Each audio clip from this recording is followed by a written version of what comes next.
घरमा पितृदोष छ भने औँसीका दिन साह्रै पितृदोष परिरह्यो भने औँसीका दिन पिपलको पात फेर पिपलको पात यस्तै मोली धागोमा 8-10 वटा अलिकति लामो बनाएर घरका दरवाजामा औँसीको अघिल्लो दिन राखिदिनु। औँसीको दिन राख्नु, औँसीको भोलिपल्ट त्यसलाई फेरि विसर्जन गर्नु। के हैन 1 वर्षसम्म यसरी गरिहेर्नु त नित्य प्रति औँसीमा 12 चोटि पर्यो 1 वर्ष एभ्रिडे दिनै पनि होइन, महिनामा 1 चोटि औँसी आउँछ। यसले के गर्छ घरका पितृदोषहरू पूर्वजहरू साह्रै खुसी हुन्छन्। पिपलको पात औँसीका दिन घरको द्वारमा टाङ्नाले कोही पण्डित कोही कर्मकाण्ड गुरु चाहिँदैन। मोली धागो पूजा पसलबाट ल्याउने राख्ने कहिलेकाहीँ यस्तो पनि गर्न सक्छौँ।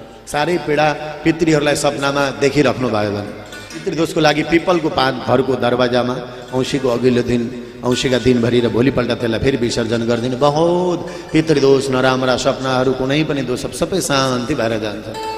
घरमा मिठमाट औँसीका दिन बडो पवित्रता बनाइरह्यो।